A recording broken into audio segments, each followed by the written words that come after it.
Bonjour Torteken. Bonjour. Nous sommes ici aux Elfiques avec vous. Alors, que faites-vous ici? Eh bien, je raconte des histoires. Ah, Et ça se limite à cela. Enfin, en tout cas, c'est un bon résumé de la chose. oui. Donc vous êtes conteur. Exactement. D'accord. Et que contez-vous?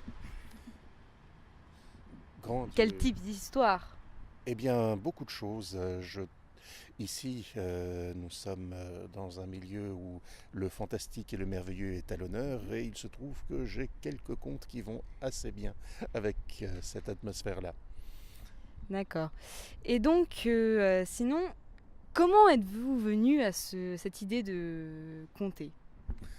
Ah, alors ça, c'est assez compliqué. Eh bien, j'ai toujours aimé les histoires, j'ai toujours aimé l'histoire grand H, et j'ai toujours aimé pénétrer le sens des choses. Alors, petit à petit, la chose s'est faite. Je me suis passionné pour les livres, je me suis passionné pour les contes, et puis est arrivé le jour où, passant par la forêt de Brocéliande, j'y ai laissé un petit morceau de mon cœur et que je suis devenu l'esclave des contes, des histoires, des légendes et leur interprète. Que ça me perturbe.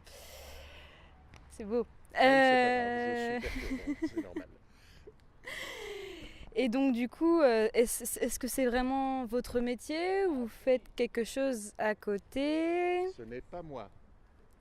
Donc Torteken n'est pas Hagrid. Non, j'étais déjà un gros barbu avec un costume bien avant que Madame Rowling s'amuse à écrire des machins sur des coins de table dans les pubs écossais. Qu'on se le dise. D'accord. Donc du coup, je disais, vous exercez ce métier ou vous faites autre chose? Eh bien, c'est un métier qui oblige de multiplier les cordes que l'on accroche à son arc.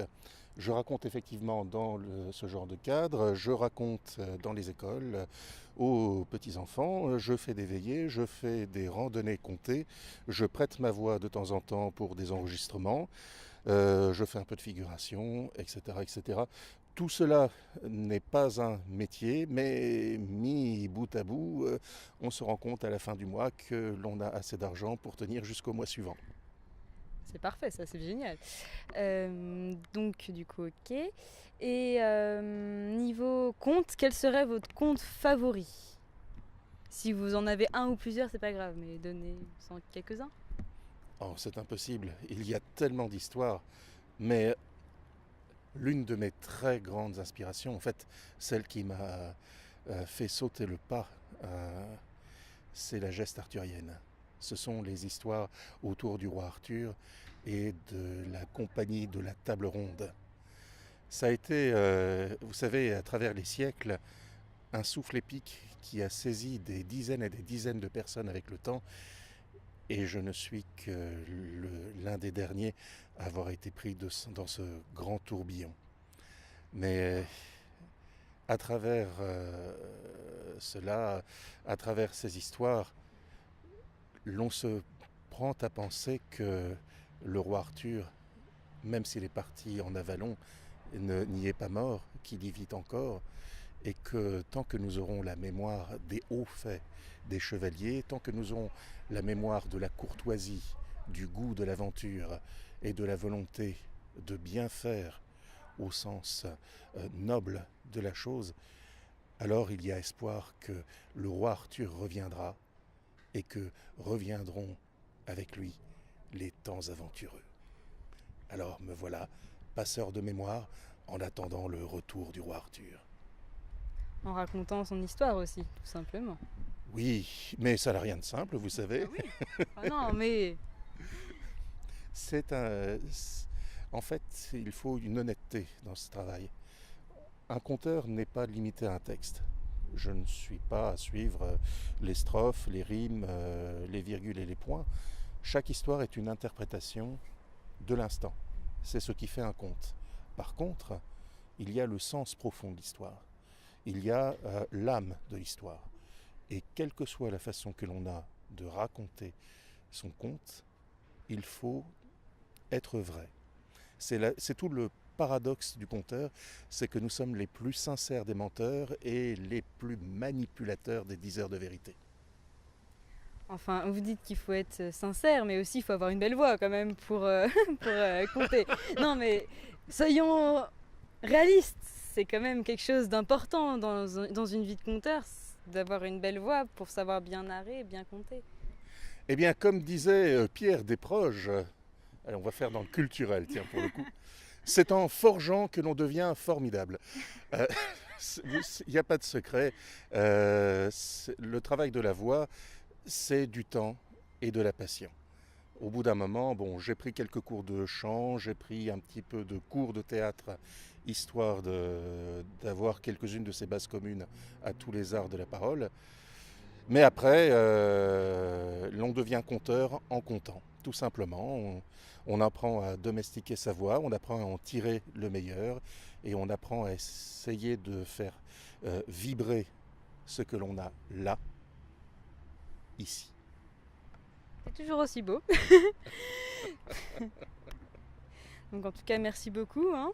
Et juste dernière petite question, d'où vient ce nom, Torteken ?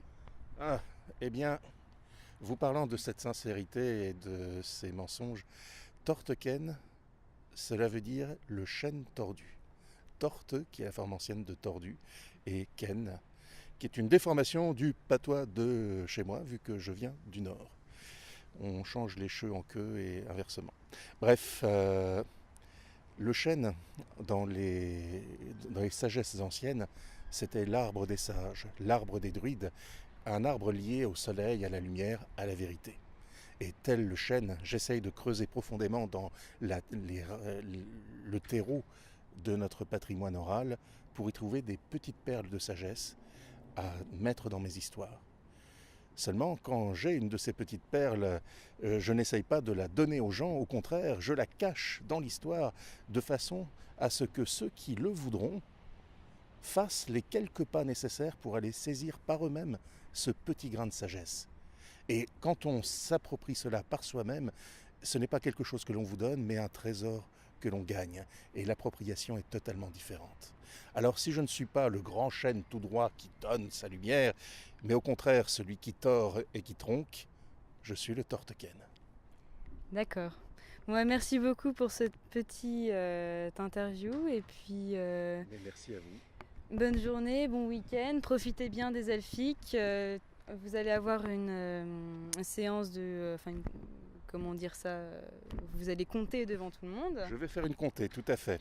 D'accord. Et rassurez-vous, ce sera forcément un bon moment. Réellement, parmi les festivals fantastiques qui émaillent cette année, les elfiques font partie de ceux où l'ambiance est particulière, vraiment, vraiment exceptionnelle, tant les organisateurs y mettent d'enthousiasme et de bonne volonté. Vraiment, c'est un vrai plaisir que d'être ici. Et pas trop de stress, du coup ? Jamais, jamais de stress. Absolument pas. D'ailleurs, je n'ai pas du tout eu une nuit de 4 heures avant d'arriver ici. Je n'ai pas du tout angoissé pendant des heures à faire mes répétitions et à chauffer ma voix avant que de passer dans le festival. Et je suis parfaitement détendu. Non, ça va, en fait, ça va très bien. Bon, bonne chance, on va filmer un petit peu, donc on verra ça aussi dans la vidéo. Mais très volontiers. Et puis, bonne chance. Et grand merci. Et juste une toute dernière chose. Madame Rowling, je vous apprécie beaucoup. J'adore ce que vous faites. Et le personnage d'Hagrid est génial. Et je suis très heureux que l'on me compare à lui. Voilà.